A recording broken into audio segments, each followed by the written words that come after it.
Hi everyone, my name is attorney Misty Oaks from the Oaks firm in Atlanta, Georgia.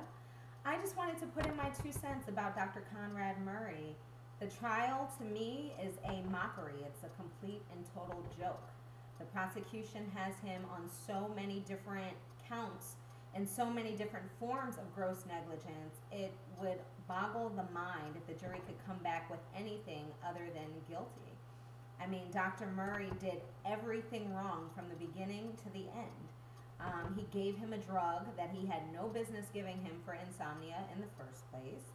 He gave him a drug without proper equipment, without proper monitoring. He gave him a drug that he was only supposed to give in a facility like a hospital, emergency room, operation room. He gave it to him at home, which is like crazy. Who gives somebody propofol at home? And then he didn't have an emergency plan. He didn't have any type of procedure in case something went wrong. He left Michael Jackson for any length of time. It doesn't matter if it was 2 minutes or 40 minutes. While somebody is under propofol, they are supposed to be constantly and consistently monitored. And even if we do accept Conrad Murray's story is true that he left him for 2 minutes, it doesn't matter because you already have the precursor of him giving Dr. Murray giving Michael Jackson a drug he shouldn't have been at home in an unmonitored situation. So whether it was 2 minutes or 2 seconds or 20 minutes, you left him under a drug that you had no business giving him in the first place. And then when you found him, I mean, the evidence has showed that when Dr. Conrad Murray found Michael Jackson, he still had a pulse. So that means there was still some chance of him living. And Dr. Murray did the complete wrong thing. He did it in a terrible manner. You know, how do you give somebody CPR with one hand on a soft bed? How is he supposed to be a cardiologist and he doesn't even know how to give CPR? And if he does know how to give CPR, then he, intentionally gave him bad CPR? I mean, and then after the fact, after everything happened with Michael Jackson, he didn't tell the doctors, the emergency room doctors, the paramedics, or anybody that he had given Michael Jackson propofol.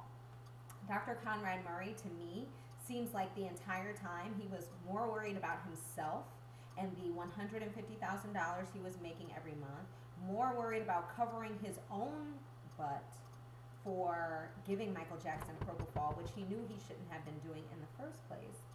I mean, Dr. Conrad Murray seemed more concerned about covering his license and his name and his tail for instead of worried about Michael Jackson.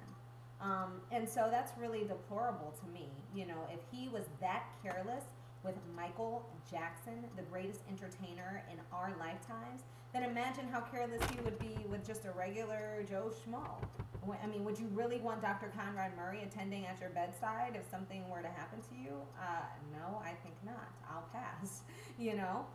So Dr. Conrad Murray was completely and totally reckless from the beginning to the end. He should not be practicing medicine.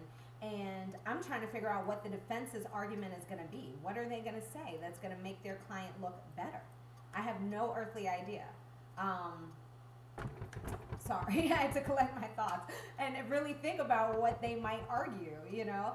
If their argument is that Michael Jackson took pills on his own or took the fatal dose of propofol or whatever on his own, it still doesn't make their client look good, because if you know Michael Jackson to be a quote-unquote drug addict or demanding these drugs, why would you be so careless as to leave him in a room with open access to these drugs where he could therefore kill himself or take a fatal dose of drugs that could kill himself?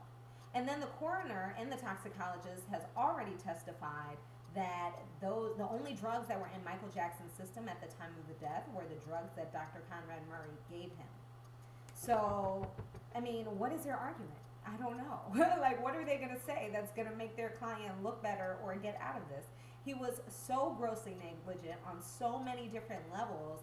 There is not an argument that they can make that is going to paint their client in a good light. So I just think it's a complete joke that Dr. Conrad Murray had the audacity to plead not guilty.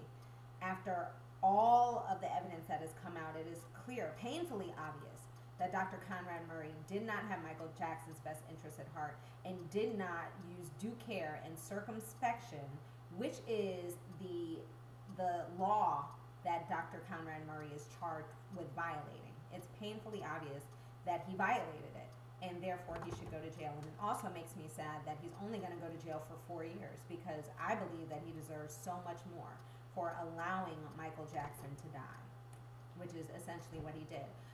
So there you have it. I may seem like a really opinionated attorney, and I am, but I think that's what makes me pretty good, if I should say so myself. You can check out more of my blog and my comments and my opinions on my firm's website, and that is www.theoaksfirm.com. Oh, and that's OAKS, sorry, like the tree.